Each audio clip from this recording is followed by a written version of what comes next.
বিসমিল্লাহির রহমানির রহিম। প্রিয় শিক্ষার্থী বন্ধুরা, সবাইকে আন্তরিক শুভেচ্ছা এবং অভিনন্দন জানাচ্ছি। আমি আজকের ক্লাসে আজকে তোমাদের সাথে আমি যে টপিকটা নিয়ে আলোচনা করব সেটা হচ্ছে ট্রানজিস্টর। তো আমরা সাধারণত জানি ট্রানজিস্টর হচ্ছে একটা সেমিকন্ডাক্টর ডিভাইস। তো আমি এইটার ডিটেলস আলোচনা করার আগে তোমাদেরকে স্ক্রিনে আমি কয়েকটা চিত্র দেখাচ্ছি, এগুলো একটু ফলো করে রাখো। এখানে যে চিত্রগুলো দেখতে পাচ্ছ, এই প্রত্যেকটা চিত্র হচ্ছে ট্রানজিস্টরের চিত্র, ঠিক আছে? তো এখন আমাদের জানার বিষয় হচ্ছে যে ট্রানজিস্টর কি আসলে। প্রথমে আমরা যদি স্বাভাবিকভাবে যদি কথা বলি, তাহলে ট্রানজিস্টর হচ্ছে একটা সেমিকন্ডাক্টর ডিভাইস। এই ট্রানজিস্টর শব্দটা আসছে দুইটা বিষয় থেকে, যার একটা হচ্ছে ট্রান্সফার এর ট্রান্স আর রেজিস্টরের স্টোর থেকে। আমি যদি একটু এখানে লিখি, যেমন ধরো ট্রান্সফার, এখান থেকে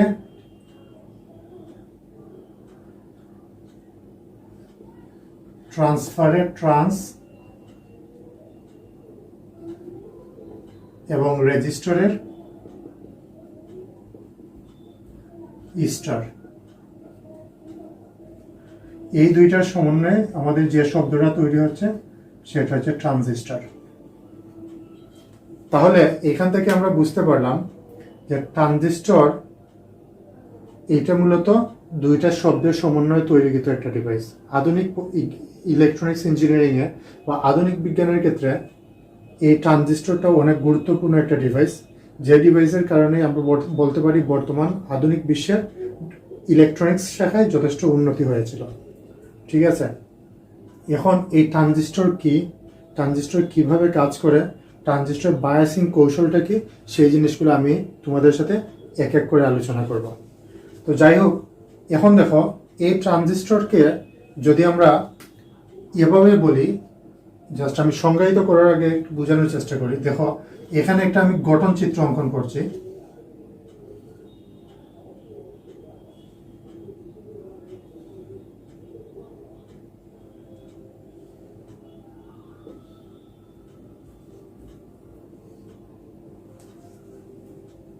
এটাকে যদি আমি পি এন এবং পি চিন্তা করি, এখানে একটু ভালো করে লক্ষ্য করো শিক্ষার্থীরা, যে এখানে আমি একটা পি টাইপ সেমিকন্ডাক্টর, একটা এন টাইপ সেমিকন্ডাক্টর এবং আরেকটা পি টাইপ সেমিকন্ডাক্টর, অর্থাৎ দুইটা পি টাইপ সেমিকন্ডাক্টর এবং একটা এন টাইপ সেমিকন্ডাক্টরের সমন্বয়ে যে ডিভাইসটা অঙ্কন করলাম, এইটা হচ্ছে একটা ট্রানজিস্টর। ওকে, যার টার্মিনাল হচ্ছে তিনটা। ই দ্বারা আমি এখানে ইমিটার টার্মিনালকে বোঝাচ্ছি, বি দ্বারা বেস টার্মিনালকে বোঝাচ্ছি এবং সি দ্বারা কালেক্টর টার্মিনালকে বোঝাচ্ছে। গঠন অনুসারে আমরা জানি ট্রানজিস্টর হচ্ছে দুই প্রকার, একটাকে বলা হচ্ছে পিএনপি ট্রানজিস্টর এবং আরেকটা হচ্ছে এনপিএন ট্রানজিস্টর।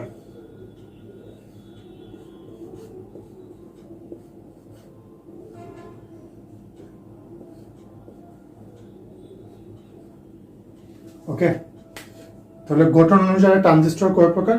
ট্রানজিস্টর হচ্ছে দুই প্রকার। এটা হচ্ছে তার গঠন চিত্র, এটাকে আমরা বলি পিএনপি ট্রানজিস্টর আর এটাকে আমরা বলি এনপিএন ট্রানজিস্টর। কেন বলি দেখো, কারণ এইখানে এন টাইপ ম্যাটেরিয়ালের পরিমাণ বেশি, এখানে পি টাইপ ম্যাটেরিয়ালের পরিমাণ বেশি, এবং এন টাইপ ম্যাটেরিয়ালের পরিমাণ কম, এখানে পি টাইপ ম্যাটেরিয়ালের পরিমাণ কম। অর্থাৎ আরেকটু যদি তোমরা ডিপে চিন্তা করো, তাহলে এখান থেকে আরেকটা জিনিস তোমরা উদ্ঘাটন করতে পারো। দেখো পি এন, এই দুইটা মিলে একটা জাংশন তৈরি হয়েছে, এই এন পি মিলে আরেকটা জাংশন তৈরি হয়েছে। তাহলে তোমরা অবশ্যই পড়েছ পি এন জাংশন বা ডায়োড পড়েছ। তাহলে এখান থেকে বোঝা যাচ্ছে পি এন এবং এন পি, এই দুইটা মিলে একটা ডায়োড তৈরি হয়, এই দুইটা মিলে একটা ডায়োড তৈরি হয়। অর্থাৎ আমরা যদি চিন্তা করি একটা ট্রানজিস্টর তৈরি করার জন্য দুইটা ডায়োড ব্যবহার করতে পারি, দুইটা ডায়োড ব্যবহার করে আমরা ট্রানজিস্টর বানাতে পারি। তাহলে দেখো ডায়োড যদি আমরা লিখি, আমি তোমাদের আরেকটা চিত্র দেখাচ্ছি। এখানে এই যে চিত্রটা, এটা কিসের চিত্র? ডায়োডের চিত্র।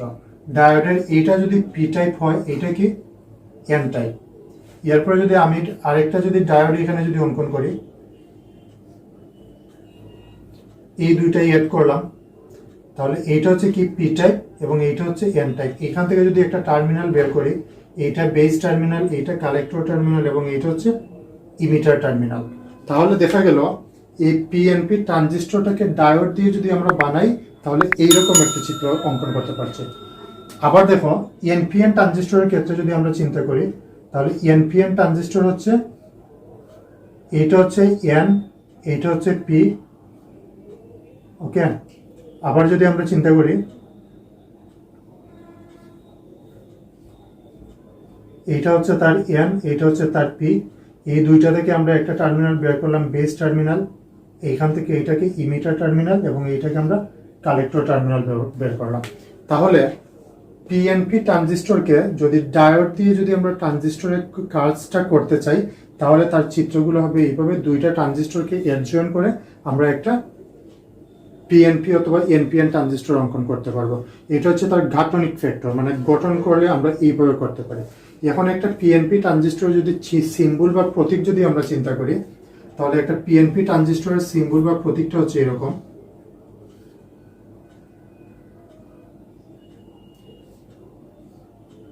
ওকে, এইটা যদি পি, এইটা হচ্ছে ইমিটার, এইটা হচ্ছে কালেক্টর এবং এইটা হচ্ছে তার বেস। এইটা হচ্ছে একটা PNP transistor, P N P transistor. যখন এই তীর চিহ্নটা ভিতরের দিকে থাকবে তখন সেটা হবে পিএনপি ট্রানজিস্টর, আর যদি এই তীর চিহ্নটা যদি বাহিরের দিকে থাকে তাহলে সেটাকে আমরা বলতে পারি এনপিএন ট্রানজিস্টর। লাইক ধরো এখানে আমি চিত্রটা ড্রয়িং করলাম।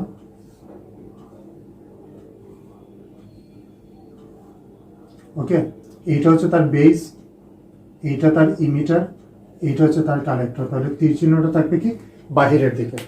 যখন ট্রানজিস্টরের তীর চিহ্ন বাহিরের দিকে থাকবে তখন সেটা হচ্ছে এনপিএন ট্রানজিস্টর, আর তীর চিহ্নটা যখন ভিতরের দিকে থাকবে তখন সেটাকে আমরা বলি কি পিএনপি ট্রানজিস্টর। তাহলে তোমরা নিশ্চয়ই এতক্ষণে বুঝতে পেরেছো ট্রানজিস্টর কি, বা মানে ট্রানজিস্টর গঠনটা বুঝতে পেরেছো। জাস্ট আমরা এখন ক্লিয়ার হবো আসলে ট্রানজিস্টর বলতে আমরা কি বুঝি। ওকে, দেখো আমরা যদি পরীক্ষার সংজ্ঞার জন্য যদি লিখতে চাই তাহলে লিখতে পারি কি এক মানে ট্রানজিস্টর হচ্ছে একটা সেমিকন্ডাক্টর ইলেকট্রনিক্স ডিভাইস বা উপাদান, ইলেকট্রনিক্স কম্পোনেন্ট, যার তিনটা টার্মিনাল থাকবে। একটা হচ্ছে বেস, একটা ইমিটার এবং আরেকটা কালেক্টর। বেস, ইমিটার এবং কালেক্টর, তিনটা টার্মিনাল, দুইটা জাংশন। এ হচ্ছে জাংশন একটা, এ হচ্ছে একটা জাংশন, দুই জাংশন এবং তিনটা লেয়ার, একটা লেয়ার, দুইটা লেয়ার, তিনটা লেয়ার, তিনটা লেয়ার বিশিষ্ট সেমিকন্ডাক্টর পিএনপি অথবা এনপিএন সেমিকন্ডাক্টর ডিভাইস। এখন এই জিনিসটা কি করে, সে কারেন্টকে পরিচালনা করে। কি করে? কারেন্টকে পরিচালনা করে, বিভিন্ন কাজ সম্পাদন করে। কিভাবে কারেন্টকে পরিচালনা করে সেটা হচ্ছে আমরা যদি বলি রেজিস্ট্যান্স ট্রান্সফার নীতিতে। রেজিস্ট্যান্স ট্রান্সফার নীতিতে সে কারেন্টকে পরিচালনা করে। ওকে, এখন এই রেজিস্ট্যান্স ট্রান্সফার নীতিটা কিভাবে, যেহেতু এখানে ট্রান্সফার রেজিস্টার এবং ট্রান্সফার এই দুইটার মাধ্যমে যেহেতু ট্রানজিস্টর তৈরি, তো সেক্ষেত্রে আমরা এইটাকে বলতে পারি কারেন্ট ড্রিভেন বা কারেন্ট ড্রাইভেন ডিভাইস। ঠিক আছে, এখন দেখো আরেকটা এক্সাম্পল যদি আমরা চিন্তা করি এখান থেকে, যে এই পিএনপি ট্রানজিস্টর বা এই এনপিএন ট্রানজিস্টর, এইটা তার কারেন্টকে কিভাবে পরিচালনা করবে, কোন দিকে কিভাবে কারেন্টটা যাবে। এখানে এই লেয়ারের ক্ষেত্রে আমি বলি এই যে ইমিটারের যে লেয়ারটা, এটা হচ্ছে একটা ইমিটারের লেয়ার। ইমিটারের লেয়ারের সবচেয়ে বেশি পরিমাণ ডুপিং করা থাকে, কারণ কি এইটার মধ্য দিয়ে আমরা ইলেকট্রন বা কারেন্টের প্রবাহটা ঘটাবো।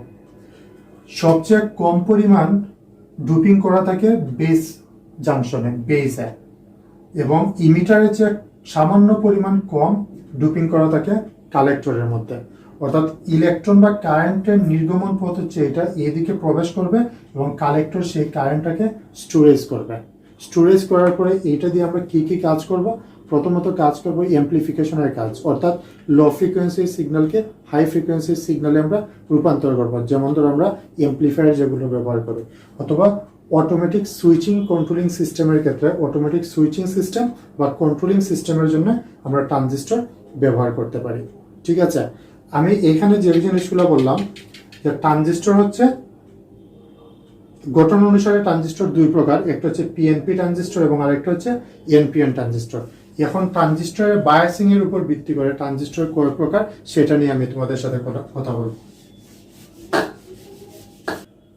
তোমাদের নিশ্চয়ই মনে আছে যে আমরা যখন ডায়োড নিয়ে আলোচনা করেছিলাম সেখানে বায়াসিং কি সেটা আমরা বলেছিলাম। বায়াসিং বলতে আমরা বলেছিলাম যে কোনো একটা ডিভাইসকে ডায়োডকে কাজের উপযোগী করার জন্য যে ইলেকট্রিক্যাল সাপ্লাই দিতে হয় সেই সাপ্লাই দেওয়ার পদ্ধতিটাকে বলা হচ্ছে বায়াসিং করা।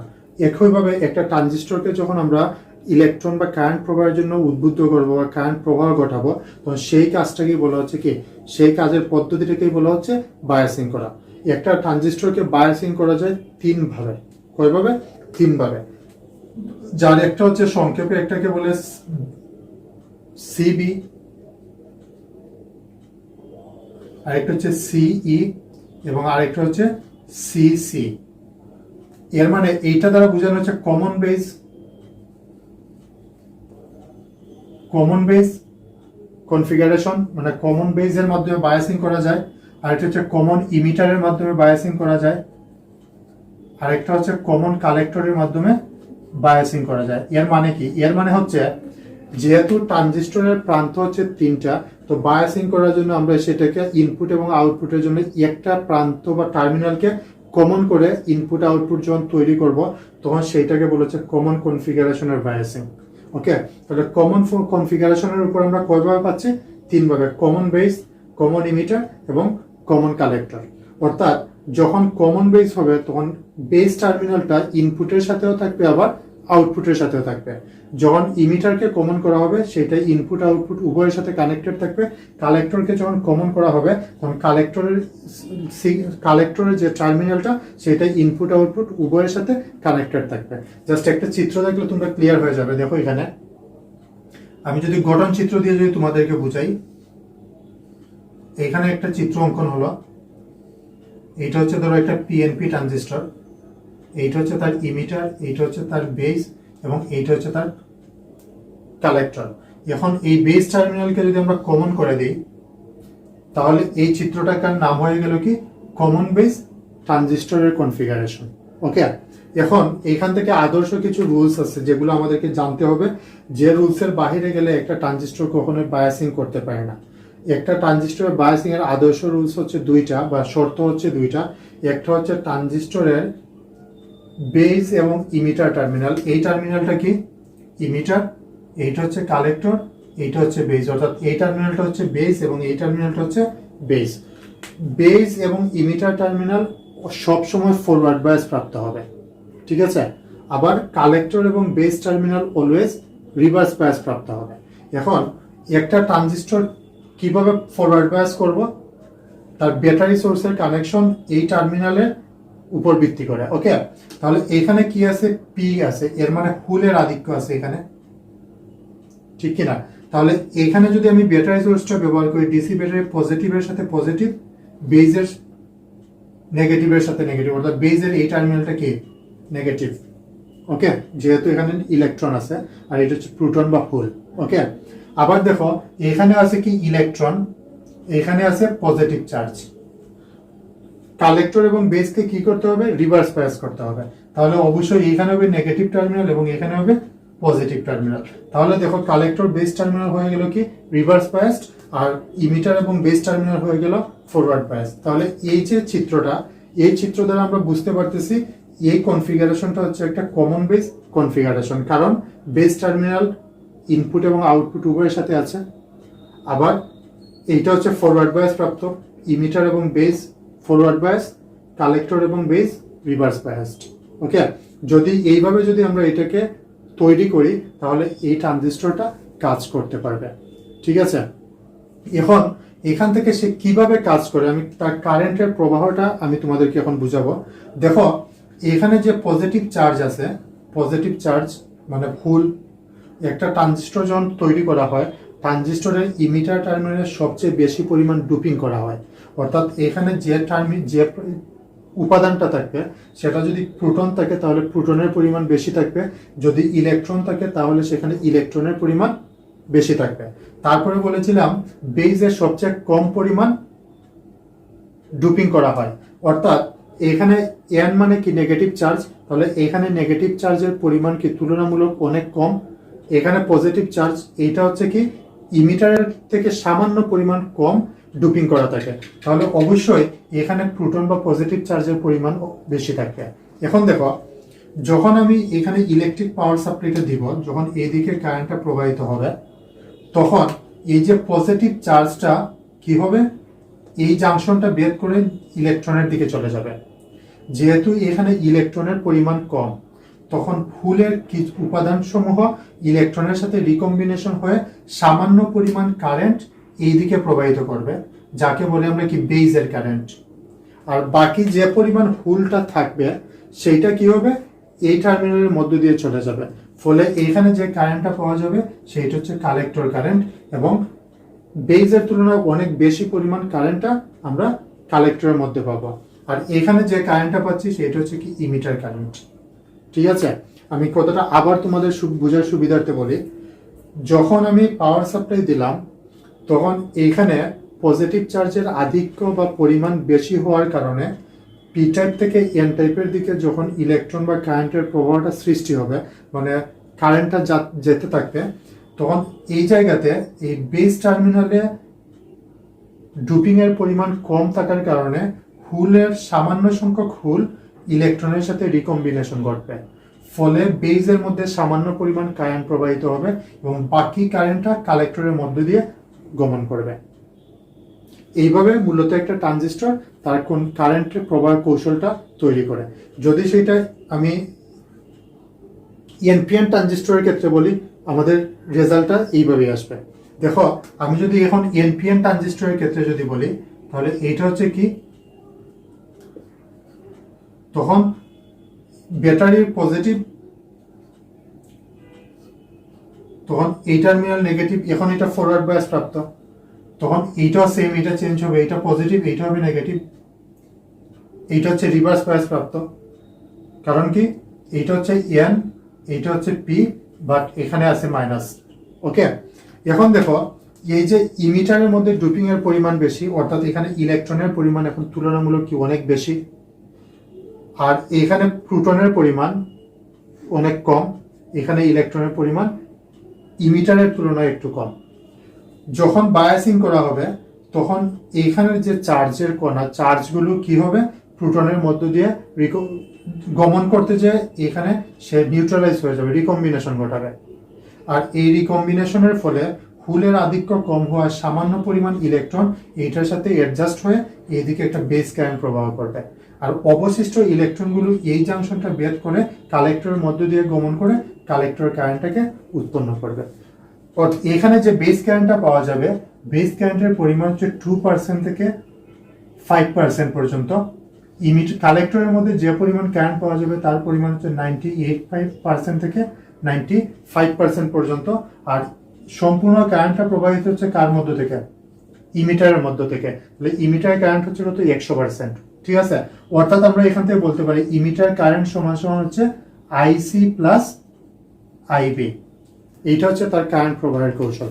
আশা করি তোমরা এতটুকু বুঝতে পেরেছো, এবং যদি ভিডিওটি তোমাদের উপকারে আছে অবশ্যই অনেক অনেক বেশি শেয়ার করবে, এবং সবাইকে, তোমার বন্ধু বান্ধব যারা আছে তাদের সাথে শেয়ার করবে, যাতে তারাও এই লেসনটা থেকে উপকৃত হতে পারে। সবাইকে আন্তরিক শুভেচ্ছা।